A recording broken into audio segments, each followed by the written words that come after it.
Hey, welcome to the Do Good Work podcast. Today I'm talking to Simone Sloan. Simone is an accomplished business strategist, executive coach, and DEI consultant. She has held senior roles at Fortune 500 companies across marketing, communications, medical affairs, sales, and global business strategy. Her tenure includes successfully launching and leading products and services, implementing programs for key stakeholders across the globe, and developing and training sales, medical, and technical teams. And she is on a mission to help others amplify their voice, power, and confidence. Simone, welcome to the pod. Thanks so much for having me. Really excited to get your perspective, because when I get to work with teams and see team dynamics, how they think, how they work, how they collaborate, we're not isolated beings. Right? We're connected to team culture, family culture, a shared culture, a community culture, and then the world culture and upbringing, philosophies, views. And pretty overwhelming to balance that, to see that. I kind of want to get your take first, like, how do we view this holistically, but also not be overwhelmed? And then we can dive into some of your Absolutely. expertise.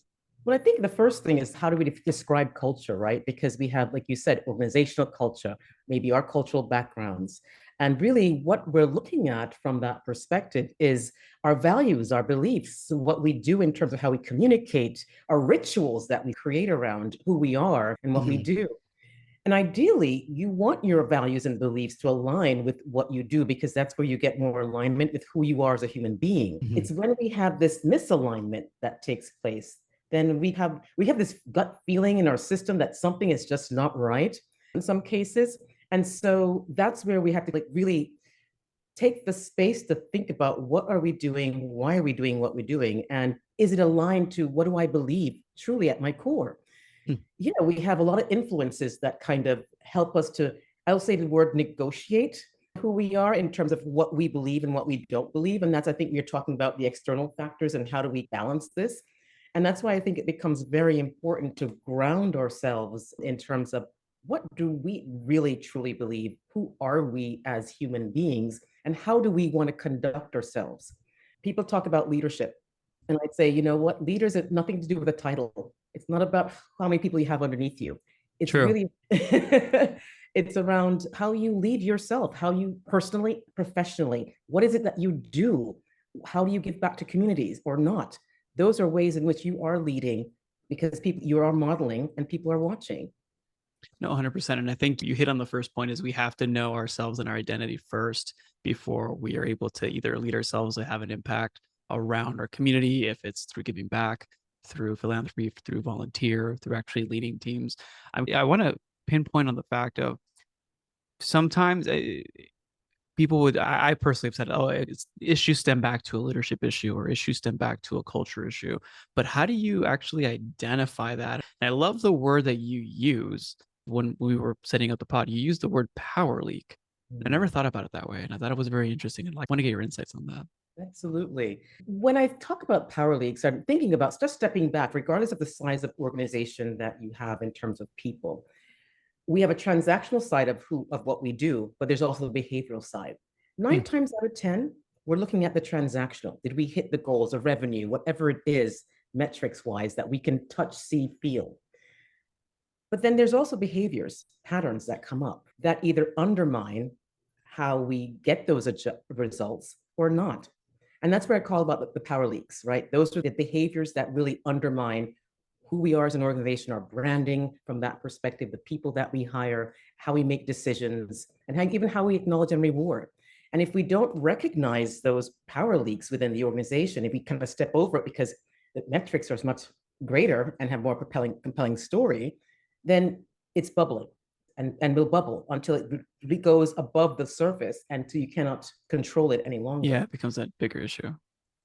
Absolutely. And so that's what I'm talking about when I'm mentioning that the power leaks within organizations, and how do we look at that and address that and put that mirror up to look at ourselves. So to make sure that I understand this correctly, because I'm fascinated by this, it's obviously there's that view of, you mentioned the transactional or even like the utilitarian. You're here, you're doing X, Y, Z, but humans are not tools. That's the first piece. But you're saying that the power leak is the disparity between the outputs and how the behaviors that produce those outputs of our teams, how they're behaving, and there's disparity based on sometimes the outputs are lagging indicators of issues in behavior, in mind and culture within our teams. Is that what we're getting with Right. Paraleaks? Because don't forget too, the culture, when we go back to that word in workspace, is how we really get things done.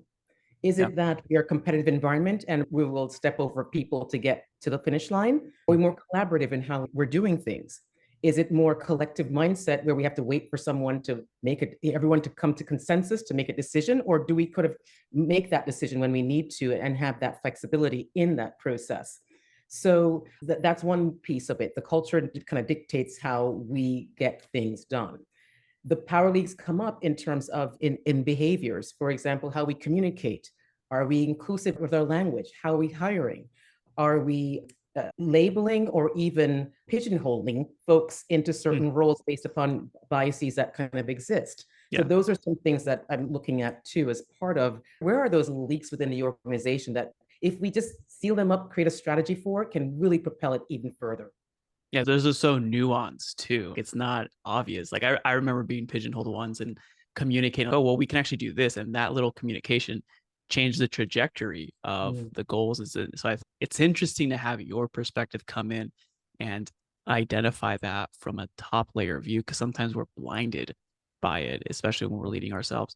One of the things I see online, specifically with the remote teams or small teams, 20 people, 30 people, 50 people, is that the team or the culture is a reflection of the founder or the owner, which has its pros and its cons. So I think you talked about earlier, who are you? What do you believe? And how do you execute about that? But it also has its drawbacks that the team is only able to facilitate action or to make progress based on the limitations of a founder of a person. How have you, in your experience, addressed that or seen similar issues, and how did you solve that? Sure. Usually, the team or the company will grow as much as you're growing. And if you've not built in some form of continuous learning in your process, in your team, in your culture, then it stifles. Where I see that come up a lot is conflict avoidance. As small as a team can be, no one wants to address those conflicts, right? No one wants to have those courageous conversations. No one wants to say the thing that really needs to be said. And as a result of that, really, it's also looking at it from, okay, where's that stemming from? Is it psychological safety? People don't feel safe Yeah. to say what they need to say. So where I come in from that perspective is to help them start addressing the conflicts, right? Talk about courageous conversations, engage in workshops that help them to speak freely in a safe environment, but also learn too how others are thinking and feeling that they didn't have that time to dive into. And what we're doing there is building more psychological safety within the space, but also building tools that now they can, and language, communications that now can be utilized post that workshop to allow them to tap into at different dimensions within their team dynamics. I think you nailed it on the head on leaning into the hard things that need to be said, leaning into conflict, which I think we have to be intentional and also have open, like a really good strategy to do that. We can't just have, I've seen teams just do conflict for conflict's sake and it becomes personal and it's, I'm not going to describe it. It becomes stupid at some point. Like, why are we doing this? But I think let's just address the elephant in the room. There's toxicity. And I kind of want to how do we balance that? Because we're seeing a lot of whatever outputs, whatever social media, whatever you're getting, there's a lot of inputs coming in from the outside. How would you suggest, like a manager, owner, team lead, even a personal leader, like the ones who lead themselves and then they work for someone else, be able to address toxicity, that balance with the openness, inclusiveness, but also without differentiating or without not differentiating, but without harming the core integrity of the goals that everyone's come together with? Because we're Absolutely. together for a mission. Like the purpose of a company is to achieve something, but how do we Absolutely. balance that? Absolutely. And I think too, the toxicity, again, conflict avoidance, we like the transactional, we don't want to harm it, we don't want to leave it, let's keep going. And so let's ignore this piece. But usually 9 times out of 10, the person who is very toxic does not even know, is not even aware that they have their toxicity because they're being promoted based upon the transactional work. And so they're Interesting. thinking, hey, I've been doing this, I'm getting promoted. There's nothing wrong with me. It must be you. And so I think that part of that is a self-awareness journey that needs to take place where they're hearing feedback from their team members, people that they're interacting with across the organization, depending on how large or small it is. And that helps them get to that awareness of, oh, my intentions are this, but the impact, and that's what we're really talking about, the impact of that toxicity is fatal. Yeah. And what they're doing is they're stepping over people, right, to get to that output. And they think the output is all it is, but it's the culture piece, the behavior piece, the how you get there to be dynamic and winning. How do we I mean, this might be a longer conversation or a pod on its own, is how do we overcome, because when that feedback loop, there's the team fear. If I say something that's wrong, I'm at risk of my job. And that person's being positively promoted, like the promotion as an example, rewarded for a behavior that may not be good. How have you navigated through fear in organizations? Absolutely. And this is where, that's why working with an outside coach comes into play, because now we have a buffer. And as part of that work, it helps to say you are working with a coach. Everything that you're talking to is going to be confidential, anonymous. So that way folks don't know, right? And people like, but our teams are so small. I said, yes, even though the team is small, they were not going to know who said what, because in all earnest, right? That's the purpose of the process. But more importantly, too, it's in service of helping this person become a better manager, right? Helping this person not cause more attrition, helping this person create more inclusive, collaborative, connective, trusting team. So that way you can continue on that trajectory authentically. So it's not one person thinking I and I alone, but now we and we can. And together. And I love that. And being able, I've seen it too, coming in, seeing perspective and dynamics, and you can just tell, but when you're in it, you can't really tell the difference. And it's hard to see through the fog and the thickness of it. It is. And managers and leaders have come back to me and said, Sloan, I had no idea.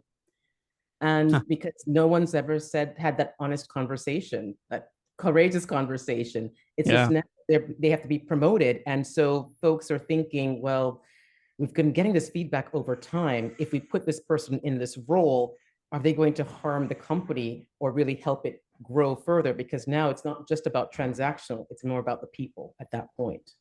No, absolutely. I want to get a shift. Two interesting questions because of our conversation. I want to shift to the tactical side. If I'm running an organization right now, if I'm listening to this, I'm either a running one or part of one. If I'm running an organization right now and I want to influence our culture and be able to address if there is toxicity or power leaks, what would be my practical first steps to at least have awareness and at least have some sort of, not a formula, but like a formula game plan of here's what I could possibly do next? Absolutely. Feedback is essential. If you have a survey that you can give anonymously within the team, or even just having a session where you're just saying what's working and what's not working for folks, to allow for them to share out those opportunities to address. It's one thing to have them say something, but then you have to act on it and say, I heard these things and here are the top 3 things that we're going to address moving forward. Otherwise, this then becomes exactly what we say. I'm fearful. I'm not going to say anything again. And I'm just going to hold my thoughts to myself because I don't know what's really the intentions around this. And nothing ever happens. Yeah. That's a negative piece. If I'm working in an organization and I see this happening, how do I safely address this with the manager? What are some action items that you would recommend or have you seen that you've helped teams execute to bring that to surface? You know, it depends also what level that and title that you are and what that culture looks like from the bottom up. But if you're looking at it from, if you are an individual contributor reporting into a manager, it does get tricky and you have to just be very careful in terms of how you navigate that. But if you have leveraged other folks across the organization, develop relationships outside of your manager, it presents opportunities to share out your experience in a way that they now, because you have colleague to colleague, they bring it up in different settings. Now, if you are colleague to colleague and things are not going so well, right, from that, either if you're a manager or if you are individual contributor, I think then it becomes important to, when you're in those meetings, not to call out, but call in. And I say that because there are behaviors that you can call out without calling out folks from that perspective. Just in terms of if you have a project that you're working on, and you notice some behaviors that we could have done better, and it's about we doing better, not he, she, they doing better. That becomes important in terms of how the process and where some areas that we can optimize to become better. But it's not about calling out people because that just puts the people on the defensive and Makes no doesn't sense to do that. It makes zero sense absolutely, to make it personal versus objective of here's our goal. absolutely. I think I love this because I've seen this from different, well, I'm not sure if I love the issues, but I've seen this from different dynamics around things have lingered too long. And then we have, not to use it in a connotative way, but like little unions happening and it's like strike back. That becomes an issue. We're now managing different dynamics versus Right. creating that awareness, communication, feedback Right. flow, and creating a, not just on the third person, but looking at around it. Here's our objective as a team. Here's how we are going to arrive to it, not to how you are not doing your job or not Absolutely. doing this correctly. And then put in some metrics around how do you acknowledge that at the end when you're having those debriefs? Who did what well, right? From that perspective, because now you're reinforcing the behaviors that you want, and folks want to be recognized, right? And they want to be acknowledged around certain behaviors. So I think that also helps to change the culture and behaviors over time. It's not going to happen immediately, but Yeah, it's intentional. Yeah, it's the consistency and the intention. That's the number one thing with leadership. I kind of want to end with two questions and they both flip. The first question is, where do you see the, with the teams that you work with, where do you see the most struggle today, now, 2023? Because we've had a lot of experiences and shared experiences over the last several years. Where are teams currently at from your perspective? where I've seen teams when they're trying to innovate. And I say that because innovation is this word that they're throwing around now, right? In terms, oh, we have to be different, relevant, keep up the times, technology, all these different things. And not necessarily understanding how they get to that innovation because they're looking for that big golden idea. Yeah. And they fail to realize that it's the small things first to get people start thinking, buying into that process that builds up to that bigger idea. Okay. And so as a result of that, what's happening is that folks are saying, oh, that's not the big idea we want. And so therefore excluding the smaller ideas that could be bubbling up Interesting. and teaming up to something else.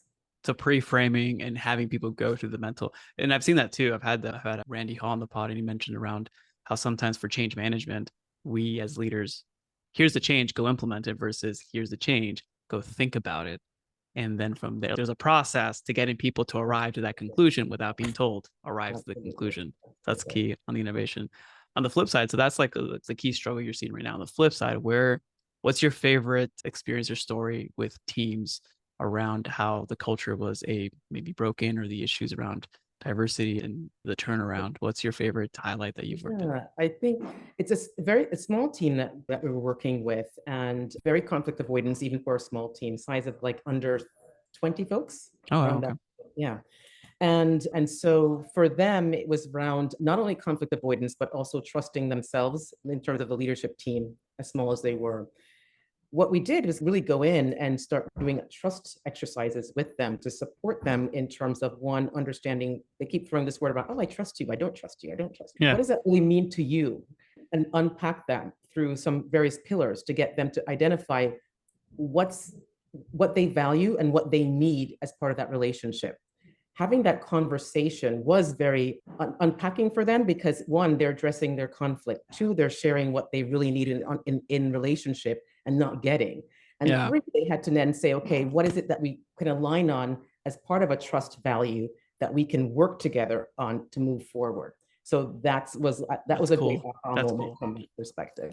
No, I love that. For Simone, for our listeners out there, where's the best place for people to one, thank you for being on and learn a little bit more about what you're up to? Sure, thank you. LinkedIn, Simone Sloan, and you can check out my website, yourchoicecoach.com. Awesome. We'll put those links in the show notes, Simone. Thank you for being on. Thank you for having me. If you found value in today's podcast, please consider sharing this with someone that you believe could also benefit from this episode. You never know, you may be the catalyst that opens them up to a new way of operating their business and experiencing life. As always, it's an honor to be a small part of your journey. This is Raul Hernandez. Do good work.